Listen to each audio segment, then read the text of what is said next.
Bismillahirrahmanirrahim. Assalamualaikum warahmatullahi wabarakatuh. Waalaikumsalam. Alhamdulillah kali ini kita bisa bertemu. Kita akan masuk kepada sesi pembelajaran jadi kompetensi tentang perencanaan arah kebutuhan aset audio. Nah, kita akan coba mulai. Tapi sebelum kita mulai kita akan perkenalan dulu. Saya perkenalkan diri dulu saya dan nanti mungkin kalian juga memperkenalkan diri. Nama saya Nahar. Saya dulu terlahir di Kulon Progo. Kulon Progo itu di Jakarta ya. Saya tahun 1977, jadi sekarang waktu 3 tahun atau 4 tahun. Saya tinggal di Kebun Baru. Kebun Baru itu Cilincing, Jakarta Utara ya Pak ya. Mungkin kawan-kawan bisa tahu Jakarta Utara. Lalu pendidikan saya pernah sekolah di UNJ. Pendidikan terakhir saya di UNJ jurusan Teknik Elektronika. Lalu di situ ada nomor WhatsApp saya. Silahkan nanti kalau barangkali mau komunikasi lebih lanjut, tanya atau diskusi tentang pembelajaran bidang multimedia, saya siap untuk diskusi. Kalau di saya, ini sesi perkenalan saya. Singkat saja nama saya, seperti panggil saja namanya Nahar ya. Saya lanjutkan. Kali ini kita harus saya absen dulu. Siapa yang sudah hadir dan siapa yang belum hadir? Siapa yang hadir kan ini? Hadir semua ya? Hadir Semua. semua. Oke, terima kasih. Pastikan kalian dalam keadaan baik-baik saja ya. Terima kasih yang sudah hadir. Kita yang sudah hadir mohon dipersiapkan bahwa kalian harus menjaga hati-hati dengan kabel yang ada di situ. Saya rasa ini pencahayaan cukup ya, cahaya cukup, udara juga pakai AC alhamdulillah. Tetap jaga jarak, menggunakan masker selama masa latihan ini, jangan sampai nanti kalian lupakan protokol kesehatan ini. Lalu berikutnya untuk sementara dengan menjabat tangan ya. Lalu sesekali nanti jam-jam istirahat mencuci tangan atau menyemprot hand sanitizer. Sementara juga dilarang menggunakan handphone ya, anak-anak serta teman-teman. Lalu berikutnya juga jangan ngantuk dan jangan merokok karena itu mengganggu kesehatan. Oke, diperhatikan ya. Duduknya juga yang rapi, mohon jangan sampai duduknya leot ya. Nanti punggungnya bisa sakit, mohon diperhatikan. Saya ulang dulu tentang materi yang kemarin ya.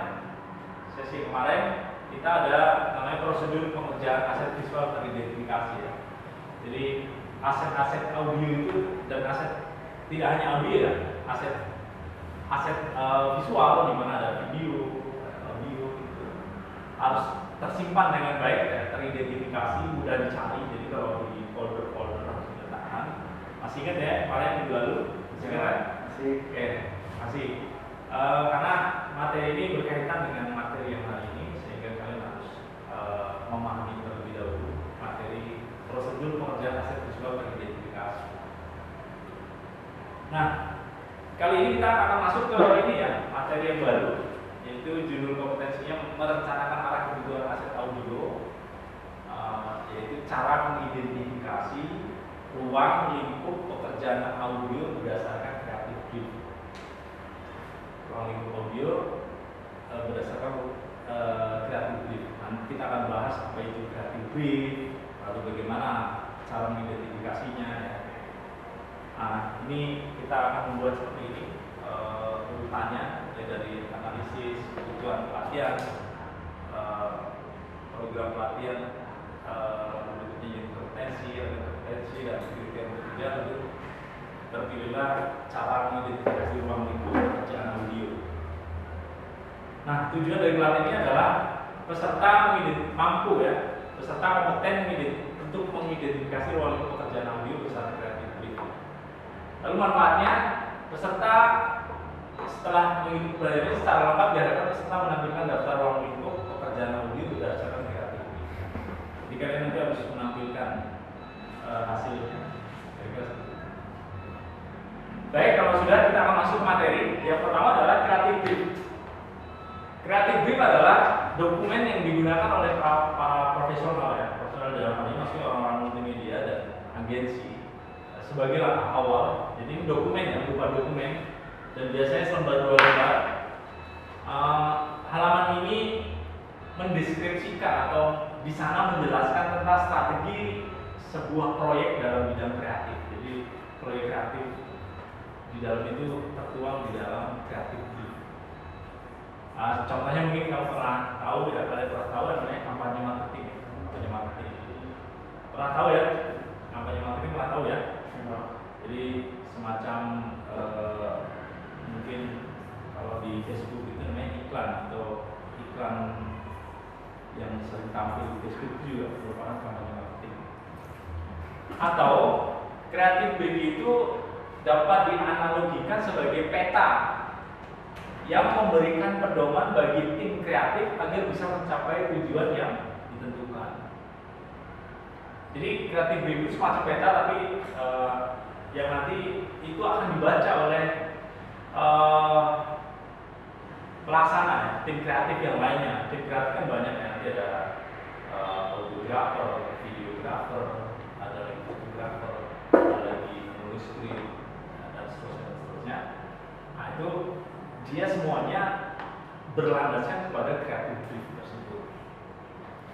Nah di dalam kreatif brief itu ada bagian-bagiannya. Bagian-bagiannya diantaranya sebagai berikut ya. Di dalam kreatif brief itu memuat namanya brand statement singkat. Jadi brand statement itu semacam pernyataan internal tentang produknya untuk memberitahu orang lain. Jadi di dalam itu misalnya ada kalau kita mau membuat iklan tentang kritik misalnya, maka di dalamnya sudah ada namanya banana chips. Nah itu brand statement singkat ya. Banana chip, keripik pisang terlezat, itu contohnya. Keripik pisang terlezat. Nah itu pernyataan internal ini untuk memberitahu kepada orang lain. Lalu di dalam kreatif brief itu juga harus mencakup gambaran besar tentang latar belakang dan tujuan proyek, ya. Latar belakang dan tujuan proyek atau kampanye tersebut. Ya. Jadi proyek dan kampanye.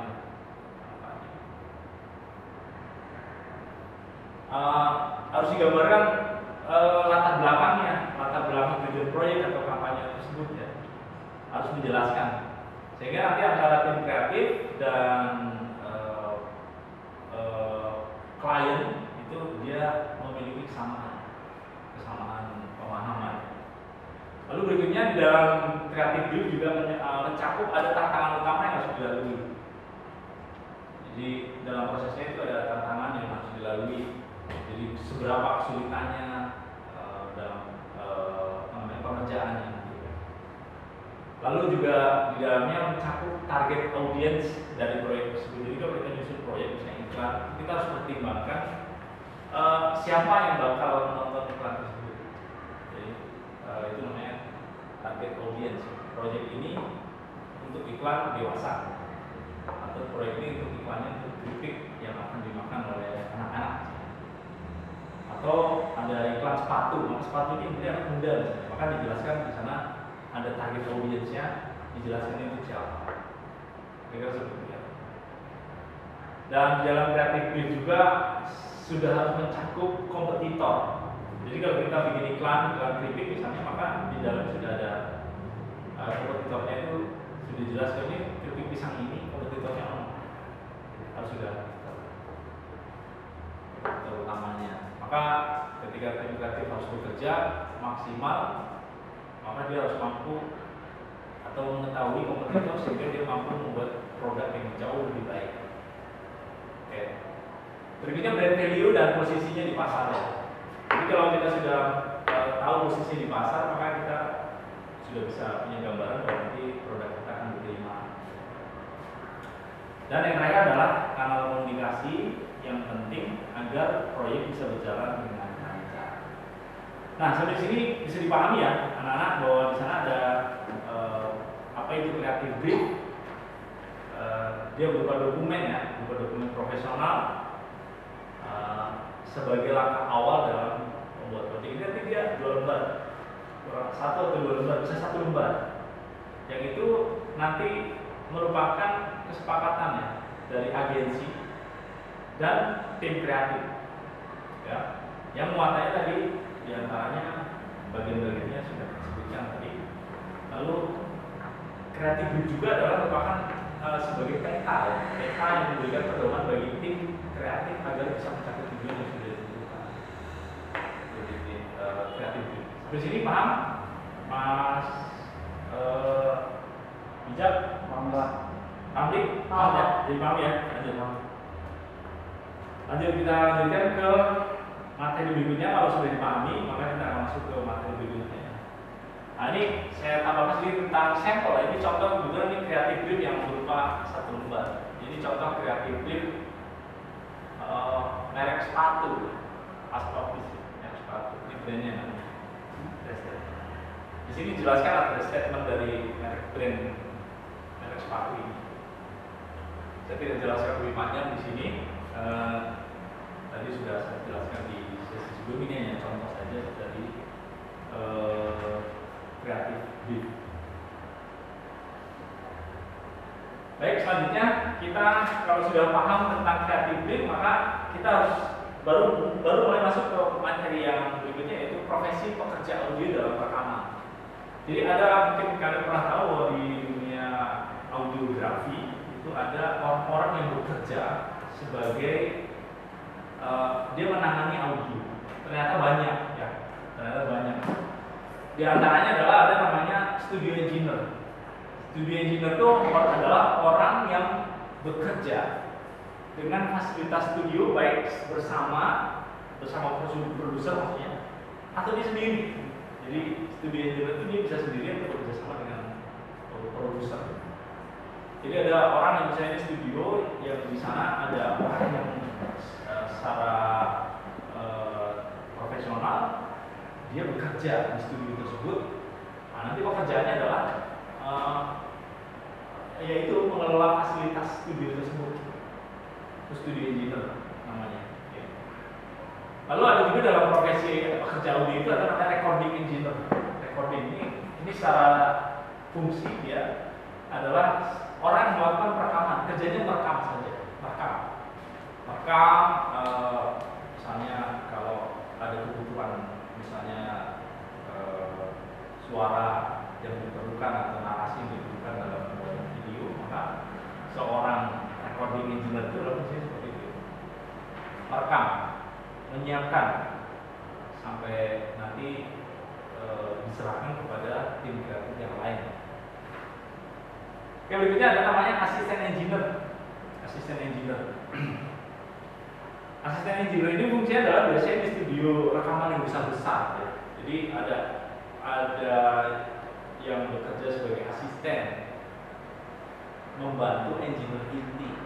Jadi ada engineer inti dan ada asistennya. Nah, kerjanya apa?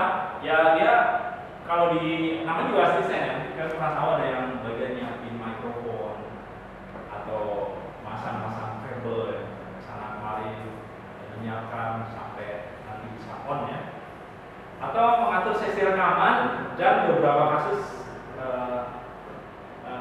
kesalahan mixing. Jadi dia menyiapkan nanti menyelesaikan masalah-masalah yang dalam mixing. Ini asisten yang mengerjakan. Jadi ada orang di dunia audiografi yang terjadi asisten engineer yang kerjanya membantu engineer itu. Kira-kira seperti itu. Lalu yang keempat, mixing engineer, ya. Engineer yang memixing audio multitrack. Jadi ini agak lebih profesional, ya, karena dia audio digabung-gabung, multitrack-tracknya banyak. Misalnya ada suara-suara yang digabung-gabungkan, misalnya ada suara drum, vokal, suara gitar dan sebagainya, itu di play bersama-sama. Itu mixing engineer. Nanti dengan softwarenya ada yang Adobe Audition dan lain sebagainya. Lalu yang terakhir ada profesi pekerja audio yang namanya mastering engineer. Mastering engineer ini adalah orang yang bekerja menggunakan stereo track melakukan pekerjaan finishing dan proses perekaman yang dilakukan sebagai hasil audio tersebut digandakan. Perekaman dilakukan sebelum hasil audio tersebut digandakan. Oke, sampai sini sudah mulai paham ya ini. Oh, ternyata di dunia audiografi ada namanya orang-orang yang bekerja, namanya pertama studio engineer, recording engineer, assistant engineer, dan mixing engineer ya.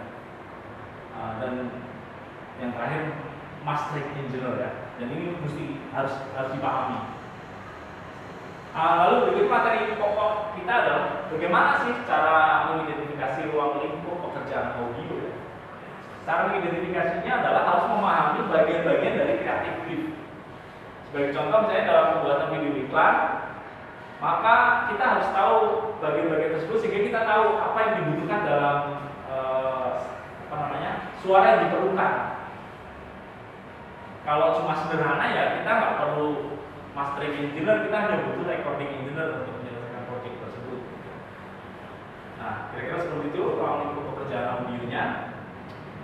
Dan kesimpulan ya, untuk sampai dalam kesimpulan, saya beri kesimpulan tentang apa itu creative brief dan cara mengidentifikasi ruang lingkup pekerjaan audio. Creative brief adalah dokumen yang digunakan para profesional dan agensi sebagai langkah awal membuat proyek kreatif. Biasanya dokumen tersebut tersusun 1 atau 2 lembar. Lalu yang kedua, cara mengidentifikasi ruang lingkup pekerjaan audio adalah dengan memahami bagian-bagian yang ada di creative brief. Ya. Lalu ditentukan pekerjaan audio yang diperlukan. Ya. Sampai di sini sudah mulai paham ya? Ya, oke. Saya lempar pertanyaan nih. Apa itu creative brief? Saya coba lempar pertanyaan. Ada yang tahu ya? Apa itu creative brief? Coba, bisa silakan. Dokumen yang digunakan oleh profesional atau agensi buat mulai proyek. Ya, proyek kreatif ya. Oh ya, siap. Oke. Nah, berarti si bijak sudah mulai paham ya maksudnya. Kalau ruang lingkup pekerjaan audio berdasarkan creative brief ada berapa tuh? Saya ulang kembali nih. Ruang lingkupnya. Bagaimana ruang lingkup? Ruang lingkup pekerjaan audio berdasarkan creative brief. Sebutkan ruang lingkup pekerjaan audio. Jadi tadi ada pekerjaan audio ya. Nih, tadi ini ada. Ini pertanyaan saya ulang lagi, sebutkan ruang lingkup pekerjaan audio berdasarkan creative brief. Nah, ini jawabannya. Ada studio engineering, recording engineering, engineer ya, dan engineering ya, assistant engineer, mixing engineer, dan mastering engineer. Ini nama kerjanya ya. Baik, kita udah masuk sesi evaluasi. Saya bagikan soal. Kalau sudah paham masuk, kita bagian soal. Saya beri waktu 3 menit untuk mengerjakan. Nanti dikembalikan. Baru saya kembali. Ini soal saya bagikan.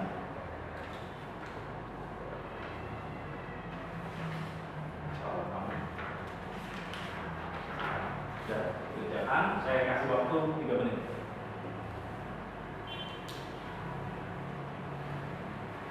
Ya, sudah kerjakan.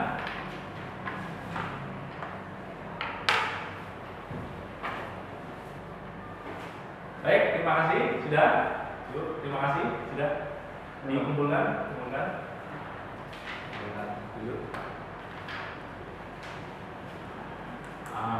Ini saya kasih tugas tambahan ya.